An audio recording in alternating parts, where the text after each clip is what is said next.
Bonjour à tous, bienvenue pour cette nouvelle édition du Club IMO, le club de l'immobilier, avec notre invité aujourd'hui, c'est Fabrice Abraham. Bonjour. Bonjour Olivier Marin. Vous êtes le directeur général du réseau Guy Hockey et vous publiez aujourd'hui une grande étude sur les primo-accédants, c'est-à-dire ceux qui souhaitent ou vont devenir propriétaires de leur maison, de leur appartement. Alors ces primo-accédants sont-ils de retour sur le marché et qui sont-ils ? Le bilan du marché immobilier dans l'ancien, tel qu'il résulte de notre analyse du premier trimestre chez Guy Hockey, nous montre incontestablement des signes de reprise. Parmi ces signes, nous constatons le retour des primo-accédants. Et pour comprendre si ce mouvement était éphémère ou s'il s'agissait d'une tendance lourde, nous avons élargi, si je puis dire, le spectre d'observation des seuls clients du réseau Guy Hockey pour demander à l'Institut de sondage CSA de réaliser une enquête auprès de ces primo-accédants, c'est-à-dire de ces Français qui achètent pour la première fois, sur une tranche d'âge 18-40 ans, qui correspond à l'âge moyen d'acquisition en France, qui est de 33 ans. Alors, qui sont-ils ? Il y a des révélations, c'est-à-dire que nous découvrons que le premier achat est plus fréquent sur des communes rurales, c'est-à-dire sur des petites villes de moins de 2000 habitants. 1 sur 3 achètera sur ces petites villes, 1 sur 2 achètera pour la première fois sur des villes de moins de 20 000 habitants. C'est aussi un achat de famille, c'est d'ailleurs le premier facteur déterminant, puisque 80% des primo-accédants sont des couples avec enfants. A contrario, seulement 3% des familles monoparentales achètent. En matière d'apport personnel, où en est-on exactement aujourd'hui ? Est-ce qu'il y a... Alors ça aussi, c'est une grande surprise, puisque un primo-accédant sur 3 achètera sans apport, sans 1 euro d'apport, ce qui fait qu'au global, 90% des Français qui achètent pour la première fois le font à l'aide d'un emprunt, le font également 1 fois sur 3 à l'aide de la famille, l'aide financière notamment de la famille, et enfin pour 61% d'entre eux, ils recourent à un dispositif d'aide. Je pense au prêt à taux zéro, je pense au PEL, au prêt conventionné ou à l'APL accession. Est-ce que cette étude, en fait, tord le cou à une idée reçue, qui sont que les banques resserrent les conditions d'octroi des crédits et notamment ne prêtent qu'à ceux qui ont un apport personnel important ou qui sont plus riches, on va dire ? C'est vrai que sur les conditions d'octroi, les conditions d'emprunt, nous entendons tout et son contraire.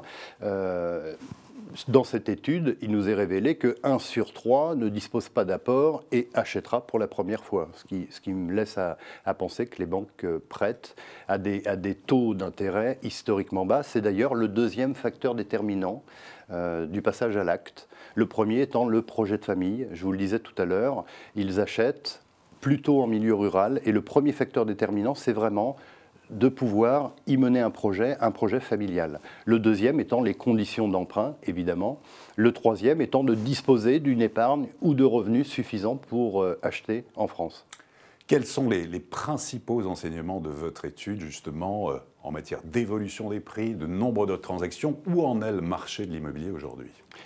Le marché de l'immobilier, dans l'ancien, sur l'analyse du premier trimestre, nous montre des volumes en hausse de 3,5%, un retour des primo-accédants, ce que nous a rappelé l'étude. Les investisseurs ne sont toujours pas venus. Laissez-moi vous rappeler qu'ils sont partis depuis 3-4 ans du marché immobilier.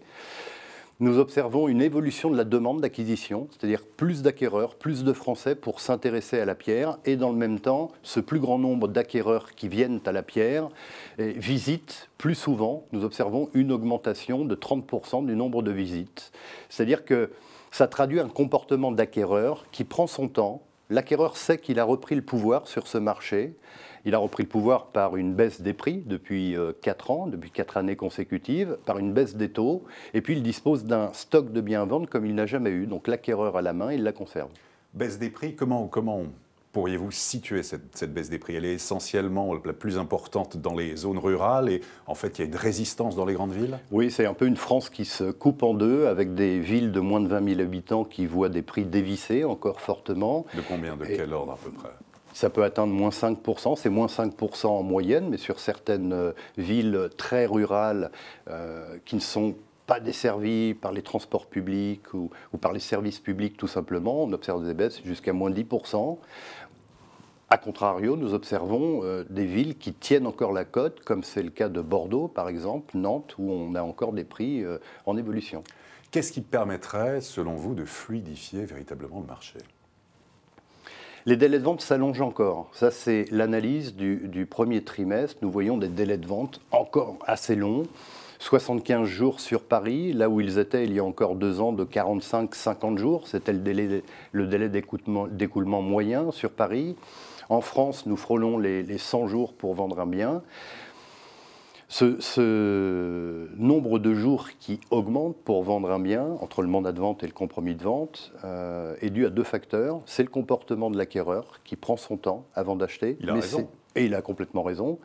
Et c'est le comportement du vendeur également, dont l'inflexion de ses prétentions financières ne rejoint pas toujours la réalité des prix de l'immobilier. C'est un vendeur plus raisonnable, plus pragmatique? Il l'est. Il constate depuis 3 ans que les prix ont baissé. À propos de Paris, vous évoquiez Paris, il va y avoir en fait l'encadrement des loyers bientôt dans la capitale. Est-ce que les propriétaires bailleurs ont raison de s'inquiéter? Et puis d'un autre côté, c'est quand même une bonne nouvelle pour les locataires, non? Oui, c'est une bonne nouvelle pour les locataires, dit comme ça, effectivement. Quand on demande à un locataire s'il veut voir son loyer baisser, on connaît tous les deux la réponse que formulera le locataire. Cela dit, la conséquence de l'encadrement des loyers est le retrait massif des investisseurs privés. Faut-il rappeler que le parc locatif est majoritairement un parc locatif privé. Les investisseurs ont quitté le marché depuis fort longtemps, je le regrette. Les investisseurs dans l'ancien? Dans l'ancien, ils représentaient 18% des ventes en 2011, ils ne représentent que 11% en 2014 et au premier trimestre 2015. C'est-à-dire que l'encadrement des loyers a eu pour effet d'assécher le parc locatif privé. Et j'ai peur que le locataire trouve moins facilement de logement. En quoi faut-il être particulièrement attentif aujourd'hui quand on veut justement vendre un bien ou acheter un bien immobilier? Le propriétaire qui souhaite vendre doit vraiment fixer le bon prix. Parce que dans les tendances haussières, de 1998 à 2008, là où l'immobilier prenait 10% par an, il était facile de se placer un peu au-dessus du prix parce que le marché rattrapait mécaniquement votre gourmandise. Aujourd'hui, c'est tout l'inverse. C'est-à-dire que sur un marché dont les prix baissent de moins 2% par an, évidemment, il faut mettre son bien dès le début au prix du marché, demander à un professionnel de l'immobilier de procéder à une estimation de ce bien par comparaison à d'autres biens à vendre, vendus, invendus. Donc pour le propriétaire qui souhaite vendre, la priorité, le facteur déterminant est le juste prix. Pour l'acquéreur, eh bien, il doit considérer qu'il a repris le pouvoir, donc je lui conseille de visiter beaucoup d'appartements ou de maisons pour avoir un bon élément de comparaison et pour disposer des informations juridiques, fiscales, financières importantes. Fabrice Abraham, merci beaucoup. C'est moi qui vous remercie. Et à très bientôt pour une prochaine édition du Club Imo, Explore Imo, Le Figaro.